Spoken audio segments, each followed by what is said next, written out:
मित्रांनो, स्वाभिमान शोध अस्तित्वाचा या मालिकेच्या आजच्या भागात आज आपण बघणार आहोत. पल्लवी हॉलमध्ये बसलेली असते आणि सर्वजण तिची विचारपूस करत असतात. आणि मोठी आई तिच्याबद्दल जास्तच आपुलकी दाखवत म्हणत असते, अगं काय करताय तुम्ही, असा डायरेक्ट त्रास का देताय माझ्या लाडक्या सुनेला. एकतर इतक्या मोठ्या संकटातून ती आता बाहेर पडली आहे आणि तिची काळजी करायचं सोडून हे काय चाललंय. पल्लवी, आता सगळं बाजूला ठेवायचं आणि आता फक्त आराम करायचा. आणि आता मी स्वतः तुझ्या तब्येतीची काळजी घेणार आहे आणि तुझ्या खाण्यापिण्याकडे लक्ष ठेवणार आहे आणि गुरुजींना तुझी पत्रिका देखील दाखवणार आहे. जर ते हो म्हणाले तर तुझं होम हवन शांती सगळं करून टाकणार आहे. तेव्हा शांतनू म्हणतो की हो मोठी आई, तुला हवं ते सगळं कर. हे ऐकून मोठी आई खुश होते. विनायक म्हणतो की शांतनू, पल्लवीला तू हॉस्पिटलमध्ये घेऊन गेला होतास ना. पल्लवी म्हणते की दादा त्याची काय गरज आहे, मी ठीक आहे आता. काल विश्रांती मिळाली ना मला, आता खूप बरं वाटतंय. विनायक म्हणतो की मला असं वाटलं की डॉक्टरकडे जाऊन तू औषधं घ्यावीत. नाही म्हणजे यापेक्षा तुला जास्त फ्रेश आणि एनर्जेटिक वाटेल. मग विभावरी देखील काळजी करत म्हणते की पल्लवी तुझ्यासाठी काढा करून ठेवलाय, तो तू नंतर घे. मेघना म्हणते की मी तुझ्यासाठी पौष्टिक लाडू केले, त्यातला रोज एक लाडू खायचास. पल्लवी म्हणते की हो हो हो, किती काळजी करताय माझी. मी खरंच आता बरी आहे. हा फक्त थोडा अशक्तपणा आहे एवढंच.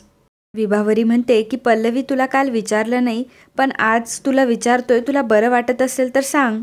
म्हणजे इतके दिवस तू कुठं होतीस, तुझं काय चाललं होतं नक्की. विनायक म्हणतो की हो पल्लवी, मलाही विचारायचं होतं की काल तू प्रोजेक्टर स्क्रीनवर काय दाखवणार होतीस. नाही म्हणजे सगळ्यांना काहीतरी तू दाखवणार होतीस ना. मग शांतनू विचारतो की पल्लवी, नेमकं काय झालं होतं ते सांग तर. सगळ्यांनाच ऐकून घ्यायचंय. आदिती मॅम म्हणतात की पल्लवी तू जरा शांत हो आणि पल्लवीला सावरायला जरा वेळ लागेल आणि योग्य वेळ आली तर ती सांगेलच सर्वांना. प्रदीप म्हणतो की नाही नाही वहिनी, तुझं बरोबर आहे, पण पल्लवी कुठे होती, तिकडं तिला काही त्रास झाला का, अचानक ती अशी कुठून आली, हे सर्व आपल्याला कळायला नको का. मोठे काका म्हणतात की पल्लवी, जर तुला खरंच काही समस्या असेल तर तसं सांग, आम्ही त्यांचा बंदोबस्त करू. विनायक म्हणतो की मला असं वाटतं की बाबा म्हणतायत ते बरोबर आहे. म्हणजे तिला जर काही प्रॉब्लेम असेल तर आपण सगळे मिळून मदत करू शकतो ना. आणि अशी घटना तिच्यासोबत दुसऱ्यांदा होतीये. माझ्या बहिणीसोबत असं झालेलं मी नाही सहन करू शकणार. मोठी आई म्हणते की पल्लवी बघ, सगळ्यांनाच तुझी काळजी आहे, सांगून टाक बाई काय आहे एकदाचं. मोठे काका देखील म्हणतात की पल्लवी खरंच सांगून टाक की तू कुठे होतीस, नेमका असा काय प्रसंग आला होता. आणि हे सर्व घरातल्यांना कळू देत ना, आत्ताच्या आत्ता सगळं सांगून टाक बरं. तरीही पल्लवी काहीच बोलत नाही. मग शांतनू पल्लवीजवळ बसतो. पल्लवी, नक्की काय झालं होतं, जे काही झालं होतं ते सांग, आमची सगळं ऐकण्याची तयारी आहे. पल्लवी म्हणते की खरं सांगायचं तर, आणि मागे घडलेला सगळा प्रकार ती सांगू लागते. ती सांगते की काही गुंडांनी मला किडनॅप केलं होतं. पल्लवीने असं म्हटल्यावर मात्र घरातल्या सर्वांना खूप मोठा धक्का बसतो. पल्लवी म्हणते की हो, त्या गुंडांनी मला रस्त्यात अडवलं आणि घेऊन गेले कुठंतरी. ती जागा आणि ठिकाण मला माहीत नाही, कारण माझ्या डोळ्यांवर आणि तोंडावर पट्टी बांधली होती. मला हालचाल देखील नीटशी करता येत नव्हती. कशीबशी मी तिथून निसटले. शांतनू म्हणतो की काय सांगतेयस काय तू. पल्लवी म्हणजे हे खरोखरच खूप डेंजर आहे. आणि पल्लवी, त्यांनी तुला किडनॅप का केलं असेल. तेवढ्यातच इन्स्पेक्टर तिथे येतात आणि म्हणतात की मी सांगतो मिस्टर शांतनू. सगळेजण दाराकडे बघतात. सगळ्यांना आश्चर्य वाटत असतं. इन्स्पेक्टर तिथे आलेले असतात. शांतनू म्हणतो की इन्स्पेक्टर साहेब, तुम्ही इथे, काय झालंय. इन्स्पेक्टर साहेब म्हणतात की या केसबद्दल एक माहिती हाती लागली म्हणून इथे आलो. मिसेस पल्लवी यांच्यावर मागे ज्या गुंडांनी हल्ला केला होता त्यांच्याच साथीदारांनी यांना किडनॅप करण्याचा प्रयत्न केला होता. मोठे काका म्हणतात की काय सांगताय इन्स्पेक्टर साहेब, त्यांनी तशी कबुली दिली का. इन्स्पेक्टर म्हणतात की होय, आजच आम्ही त्यांना पकडलं, त्यांनी तसंच कबूल केलंय. शांतनू म्हणतो की पण पल्लवीला त्यांनी कशासाठी किडनॅप केलं होतं. इन्स्पेक्टर म्हणतात की कसं आहे, त्यांना त्यांच्या गँगची दहशत बसवायची असते.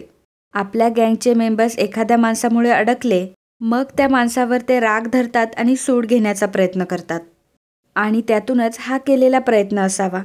पण आम्ही आता त्यांच्या चांगल्याच मुसक्या आवळल्यात. तुम्ही अजिबात काळजी करू नका. शांतनू म्हणतो की इन्स्पेक्टर साहेब, त्यांना जास्तीत जास्त शिक्षा होईल ही योजना करा, कारण पल्लवीच्या बाबतीत हे दुसऱ्यांदा घडतंय आणि खरंच हे खूप डेंजरस आहे.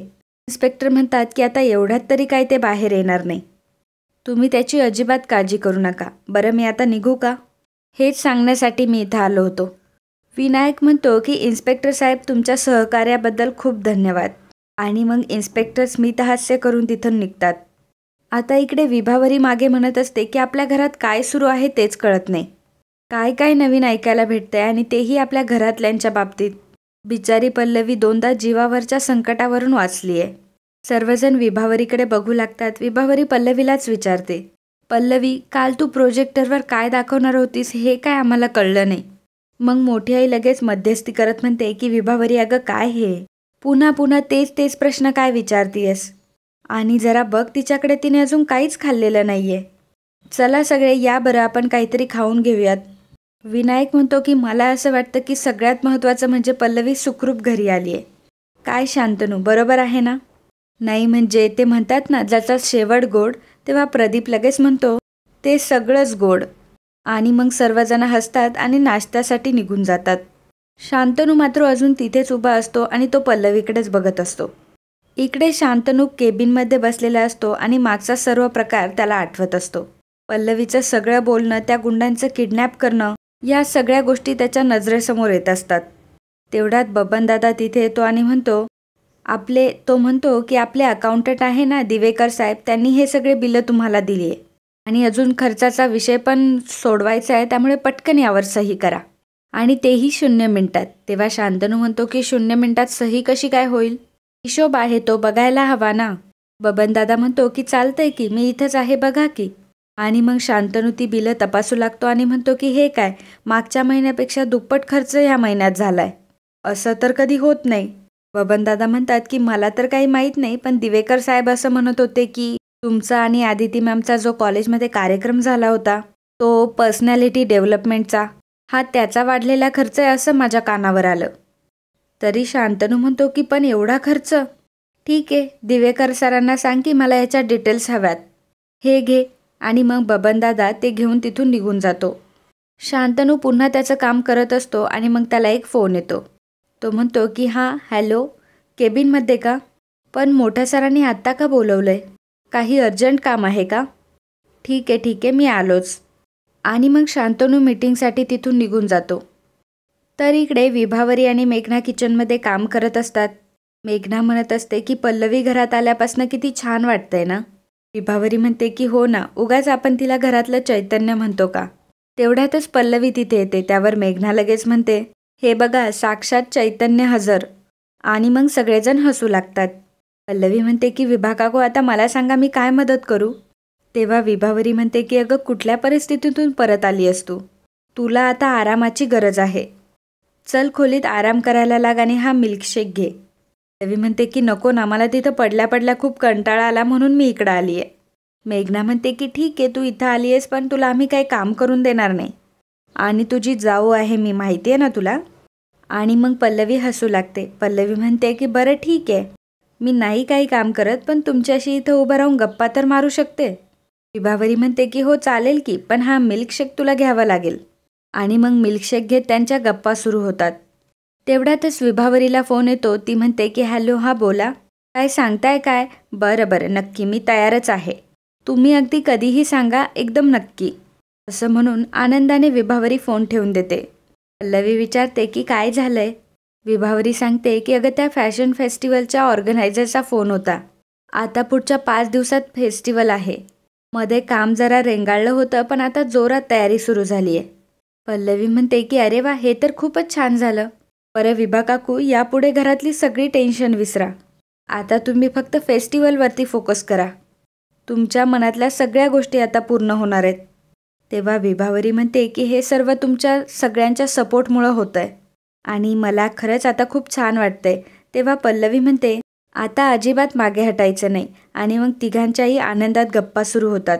काही वेळाने आदिती मॅम आणि पल्लवी बोलत असतात. प्रभाकर सर देखील तिथे असतात. आदिती मॅम म्हणतात की पल्लवी, तुला गुंडांनी किडनॅप केलं होतं हे तू आज सांगतेस आम्हाला? नाही म्हणजे काल तुझी अवस्था नव्हती बोलायची म्हणून मी नाही विचारलं. अगं पण तुला किडनॅप केलं म्हणजे नक्की काय झालं होतं? मला आता एक ना एक गोष्ट कळाली पाहिजे. पल्लवी म्हणते की हो आई, काय आहे ना, काल मी खूप थकले होते आणि तुम्हालाही काही त्रास व्हायला नको म्हणून मीही काही सांगितलं नाही. पण आता सांगते, 3 दिवसांपूर्वी मी कॉलेजला जायला निघाले होते, तेव्हा मी मोठी आईच्या जवळ आले. त्या मला म्हणाल्या की आपण देवळात जाऊ आणि मग मागे घडलेला सगळा प्रसंग पल्लवी आदिती मॅमला सांगू लागते. मोठी आईने कशाप्रकारे मला दूर जंगलात नेलं होतं, तिथे त्यांनी मला कशी गुन्ह्याची कबुली दिली, आपल्या दोघींचं जे नाटक सुरू आहे ते देखील मोठ्या आईला समजलंय आणि मग म्हणूनच त्यांनी माझ्यावर राग काढला. मी देखील त्यांच्या बोलण्याचा व्हिडिओ मोबाईलमध्ये रेकॉर्ड करत होते. मोठी आई त्यांच्या गुन्ह्याच्या कबुली देत होत्या आणि सगळं मी त्या मोबाईलमध्ये रेकॉर्ड केलं होतं आणि तोच पेनड्राईव्ह मी घरी घेऊन आले होते. पण मला हेच कळलं नाही की तो पेनड्राईव्ह लावल्यानंतर लग्नाचा व्हिडिओ कसा काय ऑन झाला.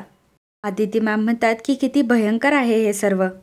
तू तिथे कशी राहिलीस, काय खाल्लं याची कल्पनासुद्धा करवत नाहीये ग. प्रभाकर सर म्हणतात की मला एक सांग की तुला नक्की कुठं ठेवलं होतं, हे तुला काही कळलंच नाही का. पल्लवी म्हणते की नाही बाबा, पूर्ण वेळ माझ्या डोळ्यावर आणि तोंडावर पट्टी होती. त्यांनी मला गुंगी देणारं औषध पण लावलं होतं, पण त्याच वेळी मी माझा श्वास रोखून धरला. त्यामुळे त्या औषधाचा माझ्यावर काही परिणाम झाला नाही. मी शुद्धीवर जरी असले तरी माझ्या डोळ्यांवर तो काळा कपडा होता, त्यामुळं मला कुठून कुठे नेता हेच कळलं नाही आणि मी शुद्धीवर असल्यामुळे त्या गुंडांच्या तावडीतून निसटले आणि घरी पोहोचले. प्रभाकर सर म्हणतात, आदिती हे बघ, या कार्यक्रमामध्ये नक्कीच दादा आणि वहिनीचा हात आहे. आदिती मॅम म्हणतात की मला आधीपासूनच त्यांच्यावर संशय येत होता. प्रभाकर सर म्हणतात की पल्लवी, तू मोठ्या वहिनींचं बोलणं रेकॉर्ड केलं, खरंच ही खूप मोठी गोष्ट आहे. अगं पण ते सगळं केल्यानंतर तू मला एक फोन तरी करायचास ना, मी आलो असतो तुझ्या मदतीला, तुला हा मनस्तापच झाला नसता. पल्लवी म्हणते की हो बाबा, पण त्या क्षणी मला काही सुचलंच नाही. एवढे दिवस ज्या पुराव्यासाठी आपण झगडत होतो, फायनली तो पुरावा हाती लागला होता. शांतनूकडे जाऊन तो पुरावा आपण दाखवावा, एवढंच काय ते मला कळत होतं. मागच्या वेळीसारखी काही गडबड होऊ नये म्हणून तो मोबाईलमधला व्हिडिओ मी पेनड्राईव्हमध्ये ठेवला होता आणि मी स्वतः जाऊन शांतनूला दाखवायचं हे ठरवलं होतं, पण तेव्हाच हे घडलं. आदिती मॅम म्हणतात की असू देत पल्लवी, आता तू नको विचार करू जास्त. तू सुखरूप परत आलीस हेच आमच्यासाठी खूप आहे. पल्लवी म्हणते, मला एक गोष्ट कळत नाही की पेन ड्राईव्हमधला तो व्हिडिओ डिलीट कसा काय झाला. नाही म्हणजे त्या पेनड्राईव्हमध्ये व्हिडिओ आहे ही गोष्ट फक्त मला माहीत होती आणि पेनड्राईव्ह तर माझ्या पर्समध्येच होता आणि तो पर्समधला पेनड्राईव्ह मी स्वतः ताब्यात घेतलाय. पण मग नंतर असं कसं काय झालं. आदिती मॅम म्हणतात की पल्लवी, खरंच तू खूप मोठं धाडस करून स्वतःला वाचवलंयस, पण तू पेनड्राईव्ह दाखवताना जरा घाई केलीस. ती माणसं खूप पोहोचलेली आहेत हे तू लक्षात ठेवायला हवं होतं. प्रभाकर सर म्हणतात की एकदा तरी तू पेनड्राईव्ह आधी चेक करायला हवा होता. आदिती मॅम म्हणतात की जाऊ दे, तू नको विचार करू, तू सुखरूप परत आलीस हेच खूप मोठं आहे. प्रभाकर सर म्हणतात की बिचारा शांतनू खूप कोलमडून गेला होता, त्याला त्याच्या आईचा आधार हवा होता. आदितीच्या कुशीत अगदी ओक्साबोक्शी रडत होता. पल्लवीला याचं आश्चर्य वाटतं. ती म्हणते हो. ती म्हणते की चला, माझं किडनॅप होणं तुमच्या पथ्यावर पडलं आई. तेव्हा आदिती मॅम पल्लवीच्या ओठांवर हात लावतात आणि म्हणतात की नाही हा पल्लवी, असं परत वेड्यासारखं बोलायचं नाही. मी तर देवाला म्हणेल की माझ्या मुलांवरची सगळी संकटं माझ्यावर येऊ देत. पल्लवी म्हणते की आई, आता तुम्ही तरी असं का बोलताय, उलट यापुढे आपल्या आयुष्यात सगळं काही चांगलं होणार आहे. आणि मग आदिती मॅमला रडू येतं आणि पल्लवीला त्या जवळ घेतात. पुढील भागात आपण बघणार आहोत, शांतनू म्हणतो की त्या दिवशी तू कॉलेजमध्ये मला भेटायला येणार होतीस, तुला काहीतरी महत्त्वाचं सांगायचं आहे असं म्हणाली होतीस, पण त्यानंतर त्या गुंडांनी तुला कसं आणि कुठे किडनॅप केले हे तू मला काहीच सांगितलं नाहीस. पल्लवीला काय सांगावं ते सुचत नाही आणि ती विचार करत राहते. इकडे मोठी आई मोठ्या काकांना म्हणते की आपला विनायक हा हुकुमाचा इक्का आहे. आता ह्या विनायकच्या मदतीने मी ह्या पल्लवीला कशी सळो की पळो करून सोडते ते तुम्ही बघाच. आता इकडे विनायक, मोठी आई आणि पल्लवी यामध्ये जे बोलणं झालेलं असतं तो व्हिडिओ बघत असतो आणि मनात म्हणत असतो, आई तू सगळी कबुली दिलेला व्हिडिओ मी डिलीट केलाय असं मी तुला खोटं सांगितलं होतं. तो व्हिडिओ माझ्याकडे अजूनही सुरक्षित आहे.